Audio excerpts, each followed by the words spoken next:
I had 4 kids before I was 21 years old. I ended up living in Skid Row, quickly ran through addiction. It was heroin, meth, fentanyl, whatever I could get my hands on. We were homeless, we were broke, we were poor. I had no idea what credit was. I tried to buy a house and they told me that I had a lot of debt collection. I said, you know what, I need to learn this. 2014, I started helping people that I seen at the dealership coming in, but I wasn't charging, I was doing it for free. In 2016, it hit me, I could do this for a living. We're getting ready to hit our 3 million mark here in December. Hey, credit heroes. What if I told you that the same woman who once lived on Skid Row, homeless and hopeless, is now running a 7-figure credit repair business, mentoring others and changing thousands of lives? Her name is Marivel Sotelo, and she's not just our newest Millionaires Club award winner, she's also one of the fastest rising mentors in our entire industry. And today she's sharing her exact roadmap, the mindset, the systems, and the structure that you can use right now to turn your credit repair business into a 6 or even 7-figure success story. So let's dive in. Please welcome back to the podcast, Marivel Sotelo. Hey, Marivel. Hey, welcome. Keenan. Thank you. Welcome. Thank you for having me back. And welcome back, and congratulations on becoming one of our newest Credit Repair Cloud millionaires. Thank you. I was just getting ready to put your plaque on our wall here, and I see you got your big award right there over. I do. I actually do, and I have all of my CRC awards on the wall. Actually, I want to know, making it in the Millionaires Club, how does it feel? It feels amazing. It's actually something that I accomplished in 2023. We're getting ready to hit our 3 million mark here in December, I'm hoping for. Wow, that's so cool. I got to show you something. We actually have a new goal that you can shoot for. I seen that as I'm coming for this 2026, 2027. Yeah. I know you will. You can get it. Anyways, I saw your recent post in our community. I think it was from yesterday, and it really moved me. You shared how emotional it felt planning the second interview. And during that process, you were remembering the time that you wondered if this was all worth chasing. Yes, I remember. Yeah, and your journey is one of the most inspiring stories I've ever heard, from becoming a mom at 13, battling addiction, being homeless, and now running a 7-figure credit repair business. For those who didn't hear your first interview, can you take us back to that moment and tell us about what life looked like when everything was falling apart? Absolutely. I know I was really young. I had 4 kids before I was 21 years old. I quickly ran through addiction. It was heroin. I ended up living in Skid Row.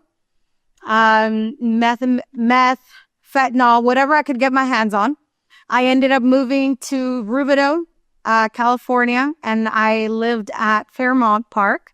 Actually, a member posted that something him and his kids were at about a year ago, and I broke down crying because I recognized the slides. We used to sleep inside the slides because it was so cold. My kids would bleed from their cheeks from how cold the winter is out there. I would buy them a cheeseburger from Burger King, and I would use the grease on the wrapper to put it on their little cheeks because we were homeless, we were broke, we were poor. So it was really hard. It was hard. I was an alcoholic. At that time, I felt like I was doing everything in my power. I was the perfect mother because I had not lost my kids, and that was something that I guess I was always proud of, but I didn't even realize how bad of a mother I was then to not realize it. So by the age of 21, I had 4 kids. Wow. And what was the lowest point? The moment you almost gave up? It was a Valentine's party, and I was at the wrong time with the wrong people, the wrong crowd, and there was sexual abuse involved. So I felt like my entire life had just ended. I went right back to drugs. I relapsed about 21 times. I overdosed, I think 2 times. I woke up one time chained up to a chair because I was throwing up from how bad the overdose was. So I think that was back in 2003. Wow. And what finally pushed you to start fighting for a different future? I was pregnant with my fourth daughter. And I had no idea I was pregnant with her. I was fresh out of jail, and I found out in North Carolina that I was 5 months pregnant with her. Well, I love that you turned all that pain into purpose. And you've said that credit became my saving grace. What did that mean for you at the time? I had no idea what credit was. I was completely ignorant to the fact. I started the car business when I was 20 years old. I started noticing people were getting denied. We couldn't get them approved, and I did not understand why. I had no idea what happened. So I minded my business. In 2011, I tried to buy a house, and they told me that I had a lot of debt collection. I had a lot of stuff. So I went and got a loan for a house to pay all these debts. I went back to the lender. The lender told me that I had now 2 problems. I didn't qualify for the house because my debt to income ratio was high, and the debt collections were still on my credit. So I paid them, but they weren't removed. So I said, you know what? I need to learn this. I did it 2014. I started helping people that I seen at the dealership coming in. I was helping, and I was making, about 2 to 3 clients at that time a week, but I wasn't charging. I was doing it for free. And then in 2016, it hit me. I could do this for a living. So I was doing everything manually, no software, nothing. In 2019, I was sitting at a desk. Now I'm a sales manager at a dealership for Chrysler. And I'm sitting at a desk, and then here comes Daniel Rosen. And I was like, this is a scam. This got to be a scam. So I looked it up. There was reviews on there, and I was like, well, maybe it's not. I was like, well, what does it matter? I paid because at that time you had to pay to take the challenge. And I joined. And then by, I think maybe the 3rd day, I was like, man, forget this. I'm never going to get this. Like, just forget it. I threw the book, and I was like, you know what? I went back the next day. I picked it back up, and I am so glad I did, because I realized then how much credit has changed my life. How did you start to turn credit repair into real business that you could live from? When I started seeing people were getting houses and cars, I started charging people. I was charging them $150 for their entire profile. I was doing it manually, and at that time, I still thought that was a lot. I just wanted to help. And then when I was like, man, this is cool. I could do this forever. And that's what it turned out to. In 2023, my brother was diagnosed with cancer. I had just flown back in from Texas, and he was hospitalized for 7 months. And that's how everything else unfolded. I went 100%, all gas, no brakes. Amazing. What lessons from those early days and even early mistakes still shape how you run your business today? My ambition. This is something really wild. You can't tell a drug addict there's no drugs today. They're going to make it happen. There's no, I'll do this tomorrow. There's no, I'm not going to go look for the dope tomorrow. I'm going to do it today. And that's exactly what drives me today. I can't. This is my addiction. This is my new addiction, is changing lives. And I love that you've turned your story into a movement. What do you want people to learn from your journey? To not give up. I want them to keep going. No, there's no such thing as an answer. You're never going to be ready. You can't depend on anybody else. And this is not just something that's going to benefit you. Changing lives is something that you could never, ever replace with any amount of money in the world. And what's the mission behind BSA, which is, am I right, black sheep are alphas? That's correct. Also, why did you choose that name? So I was driving down the highway on my way to the hospital, and my sister said, well, you've always been the black sheep, so it doesn't matter. And she hung up on me. And I was like, what? I'm the only one doing something with my life. So I said, you know what? Black sheeps are alphas. And I'm an alpha. And that's what it is. It became black sheeps are alphas. Anybody that's considered a black sheep turns out to be a leader somehow, somewhere. Very, very cool. It's a unique name and it sticks in your head. Yeah. Really, really cool. What advice would you give to someone who's struggling right now, maybe with bad credit or addiction or self-doubt, and they don't believe success is possible for them? My number one advice is to unfollow people on social media that make them believe that life isn't real, because now we're sold a lifestyle on social media. We're not actually facing reality. I would cut that out. I would cut out the people that jokingly play around on belittling me.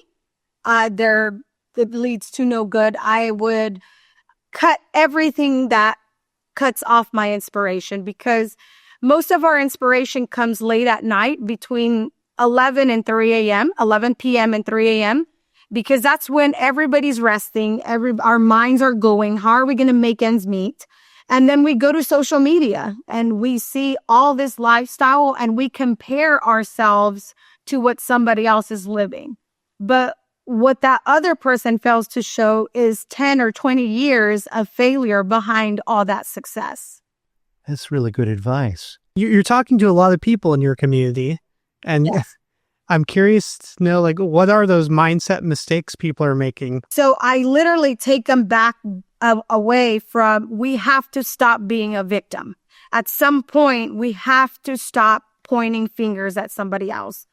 And I take their mindset, if you want the help, my time is here. My time, sometimes it's 2 a.m. I'm on the phone with people because they're in California. So my ability to give back is there. But when I see that their mindset is off, I kick them back into the challenge. Like, you're not understanding your purpose here. And the only reason why you feel challenged or you feel inferior to those is because your knowledge is short on a subject that you're eager to learn. So I teach them, I try to find the gap where they are psychologically, what's affecting them. Is it money?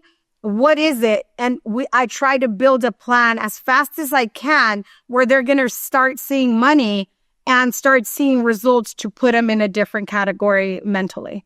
Once they have the right mindset in place, what's the first system or process someone should set up to get organized and attract more clients? I think it's your customer retention where everything happens, and customer retention can only happen if your client feels listened and heard. If your client feels heard, you're going to scale faster than any marketing ad out there. A lot of people come to me, do you market for credit repair? You are your own marketing. What you are doing, the lives that you are changing, one mouth will tell 5 other mouths faster than that ad can be published. So you are your own marketing. You are the reason why you're succeeding. It's because you're investing in yourself and learning the laws behind this. This has nothing to do with the best software or the worst software. It has to do with you dedicating yourself your knowledge and knocking barriers down. Once you understand that the law is for you and CRC is there to facilitate it, the rest comes easy. The very first question is, how do I get leads? How do I get my first customer, or whether it's the first one or the first 10? That's the biggest challenge getting into this space. Yeah. What do you see helps people get over that first hurdle of getting their first few handful of clients? So the very first thing that I look at is I audit their systems. I want to make sure that they have a website, because you can't just go telling somebody you're Tarzan and you have no jungle. So I help them with their website, make sure that their website is good. Once I see it looks good, or it looks, okay, we need to work on this, we fix that up. Now their first homework assignment from there is they got to go to networking events, and they need to go listen to 3 people as to what brought them there. I don't ask them to go sell anything anywhere. I ask them to go listen why their business brought them to that networking event. Slowly and inevitably, that business owner is going to say, what brought you here? And then they'll try to open up. But if they go and try to open up, hey, I do credit, they're going to be like, okay, weirdo. No. So my number one advice is, when you're looking to partner up with realtors, with mortgage lenders, you're not offering them something. You're building a bond, you're building a trust. And you know what, loan officer, I'm in the area. I'm a credit repair specialist. I have a few people graduating from my program, and they're ready to buy a house. How can I give you these clients? Now, that's a relationship. You're not asking for their bad leads. Those leads are now going to follow through, because you didn't go in there to ask for anything. You went in there to offer water to the thirsty. For people looking for those networking events that you're mentioning, like, I imagine there's all sorts of networking events. There could be a Quilters Association. There are all sorts of things. Like, is there a specific type, or there's also business ones? Are there specific type of events that you're advising your mentees to go to? I'm advising them to go to the one that makes them the least comfortable to be in a room that they're completely foreign on, that's going to shape them in a different position. Because if I can find an American today that doesn't need credit to survive, in one room, I'd love to be in that room to know how they're doing it. But in every room that we step in, there's, out of 10 people, 7 have challenge credit. They just need to be felt heard. Then, as you're working with these mentees, what tools or processes make the biggest difference once you put them in place? Automations. All the automations that they have, what they receive, making sure that, there's a standard of operations. I'm extremely big on that. The first thing that you're checking off on that list is, what are you going to tell each client? And this is one thing that I ask my mentees. If I get a Subway sandwich from North Carolina and I get a Subway sandwich in California, is it going to taste the same? The answer is 99% of the time, yes, because they're following a recipe. That recipe should be the same thing throughout your entire company. How you talk to one person is how you're going to talk to the rest of them. One person is going to go talk about that experience, and if the next one doesn't receive it, there's a problem, because now that person's going to be like, well, I didn't get that service, and now you've built problem. But if there is an SOP in place, it's you can't miss. You can't fail. I mean, you got to try real hard to fail. The very first thing that I feel like people get stuck on is they go into pricing. I charge this. You're not selling a service. You're offering a solution.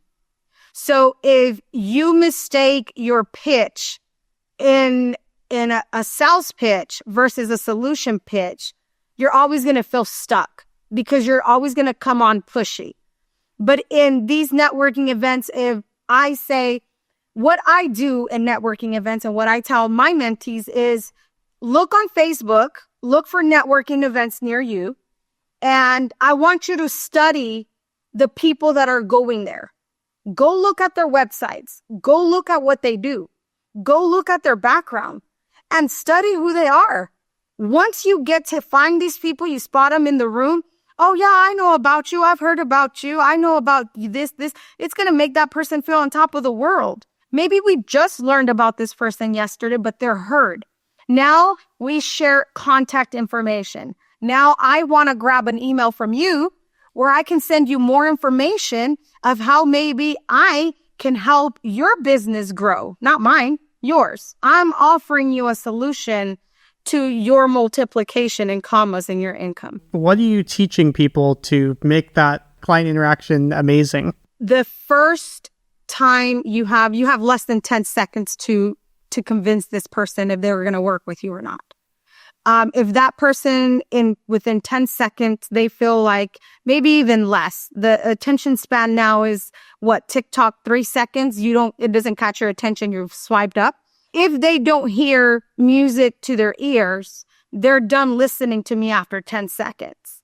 So the best way that I can talk to them is when I have their credit file in front of me, I ask them, what is this account about? What happened in this account? When was the last time you were payment on this account? Now they're like, well, dang, now she really cares. She's asking me, like, there's not everything has to be disputed. There's some accounts, understanding, and why I say, knowledge is your only barrier. It's not money. It's not a software. It's knowledge. If you know the knowledge, you're going to apply that everywhere. You don't need a whistle to whistle. You can whistle. If you have the knowledge, you don't need it. So when you're looking at a report and this client feels heard, like these accounts are really what's making a difference. Now you intelligently tell this client, well, there's this account, but the statute of limitations in the state of North Carolina says it's about to fall off your credit within 7 months. We're not going to dispute that, because why am I going to dispute an account that's about to fall off? I'm just going to restart the clock back on that account. Instead, if it's a small amount, I'm going to say, this is what I want you to do. I want you to call them and agree on a settlement before you pay them, get a pay for delete, and we'll move forward. Now, it's not just, okay, sign here. We'll call you back next month like a doctor visit, They wait for our call, because I learned this actually, sadly, with my brother. He would wait for the doctor to come to see if something had changed in his blood cultures. And I thought about it to credit repair. They wait anxiously. Every day they get up. The first thing they do is go to Credit Karma. Hey, my credit hasn't changed. I'm sure it hasn't. You just signed up yesterday. But a lot of people have the wrong expectation because of what's out there. And if you don't have the knowledge, you're going to go right along with everybody that doesn't have the knowledge that's giving the wrong information. What do you teach people? Like what's like the education track you teach people to go through? Like what should they be learning in their business? The first thing that they should learn is the difference between FDCPA violations and FCRA violations. Because if you don't know the difference between two of them, you're going to be in big trouble. You're always going to be lost and following the wrong crowd. Yeah, if one of your BSA students came to you today saying, I'm stuck at 10 clients and I can't grow my business any further, what's the first thing you'd have them change? I would want to know when was the last time they networked? That's my very first question. When was the last time that you went to an event and heard somebody's story? And if they say I haven't, then we got to go back to square one. Because once we get 5 clients, we start feeling like, oh man, the world is mine. I'm on top of this. But then we get stuck, because now we get so overwhelmed in the beginning, and a lot of us get overwhelmed because there's no automation, there's no structure.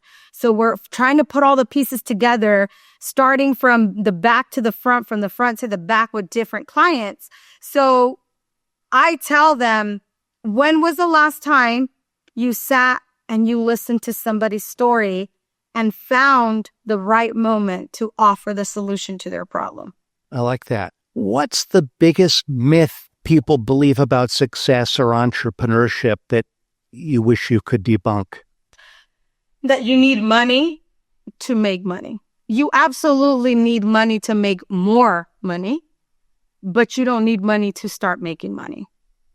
You need to have willpower.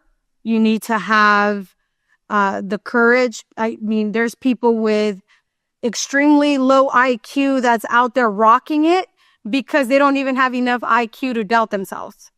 So if they're in the space of credit repair, now they're smart enough to become credible of what they are. Once they find the sound of their voice, that's all they need, is to hear the sound of their voice. What's been the most rewarding part of building your business? The screenshots that I get of people saying, I just signed up 3 more clients, or all the notifications I get when somebody's looking for a mentor in whatever community and I'm tagged like 50 times that my Facebook freezes. That's awesome. I have been very fortunate to not run ads for my business. Everything's grown word of mouth. In September of 2025, we were rated #1 in Western North Carolina. And it all comes from that one client that sits in front of you, sits on the phone, that is heard. Once that person is heard, that's going to take them to Neverland, and they're going to tell all of their friends of how amazing the service is. You've helped so many people fix their credit the right way.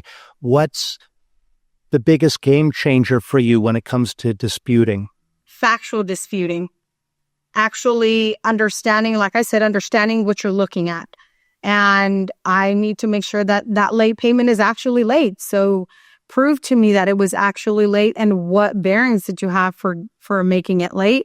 Because I'm sending you when I paid it and when it was due, and it was not 30 days. And the FCRA tells us you cannot mark a 30-day late payment if it was 29 days late. Making sure that you're not disputing FDCPA with original creditors. I see that misconception a lot, and then they wonder why they get stuck. Why am I not seeing results? And somebody done sold them a workflow, and now they're stuck. They don't know what to do because now there's no changes on the report. So I ask them to understand that original creditors do not get disputed with FDCPA. How do you deal with stall letters? I really don't deal with stall letters anymore. I have the client call the credit bureau and I tell them, it's going to be frustrating. You're going to have to call them maybe 10 times, 13 times, but I need you to do some changes on your credit, update your address or something, and let them know that you're going to be sending in some letters, so they're expecting you. Now, if I receive a stall letter, I go to the CFPB and I tell the CFPB I spoke with agent such and such on this date, and I told them, and now I'm getting accused of a frivolous account or a frivolous program. So the rest is history. We start seeing movement 100%. That's really clever. I've never heard that one. That's awesome. So we're going to switch gears. I'm going to ask you some rapid questions. I know you answered these before on when you were here last, but I want to see if your answers have changed at all. So answer with the first thing that pops into your head, okay? Okay. What's your business superpower? My customer service. What's your business kryptonite? People's mentality when they come in. What does business ownership mean to you? The success of others. What drives and motivates you? Seeing people achieve things they thought would never be achievable. What's your definition of success? I think my children, watching them grow and understand credit. They all have a 750 plus homeowners, understanding credit. Awesome. If you could go back in time and tell yourself one piece of advice, what would it be? To learn credit repair faster, sooner. And do you have any other advice for someone just starting out with a credit repair business? I think to start small. Give yourself baby goals that you can achieve. Don't shoot for the moon because you got to bypass the stars first. I don't want people to give up too soon. It takes 3 months to see a difference when you're doing anything. So don't quit after 30 days that you don't see movement on the next round. Figure out a way how to make it happen. Addiction taught me there is no. You know, your body's asking for it and it's gonna happen. You're gonna figure it out. Not in the, it's not what you want to do, but you're gonna make it happen. And real life is no other ways. You have people behind you that are waiting for something break the cycle. And you are the only person that can change that cycle. You have to be the one to sacrifice, stop going out on weekends. Stop, you have a hobby. Your hobby should be your priority to make this work, to understand something. Reward yourself once a month, but stop going to crowds for validation. You don't need validation to know you're doing the right thing. I like that. And what's next for you? What's the next big goal? I'll be traveling around. I have an event coming up in Houston, which I'll be there live teaching for 5 days. I have 2 millionaires, 1 multimillionaire, and 1 billionaire that's going to be there pouring into these people. We're taking, most of them are beginning. They have no idea on credit repair, what it is, how it works. So I'll have, the pleasure to introduce them to CRC and tell them how amazing it is, and taking new heights from there. And if folks listening and watching are interested in your training and BSA, maybe this event, how can they reach out to you? They can find me on Facebook, or they can search the community for my name, or blacksheepeducation.com. Awesome. Well, thank you so much for your time today, Marivel. This was a lot of fun. It was. Thank you. It was a pleasure. And for everyone out there watching, if you're finding value in the things we share on this podcast, click below to subscribe. Let's get to 100,000 subscribers. Also, give us a 5-star review or share the show. Help us to change more lives. If you have a question or a comment, drop it down below because I read each and every one of them. I would love to hear from you, and I'll respond as soon as I can. And if you missed Marivel's first interview, you got to go check it out. You won't believe the game-changing credit repair strategy she drops there. And if you'd like to start your very own credit repair business or learn how to earn extra income repairing credit for others, check out my brand new Start Repairing Credit Challenge. Sign up right now at startrepairingcredit.com and keep changing lives.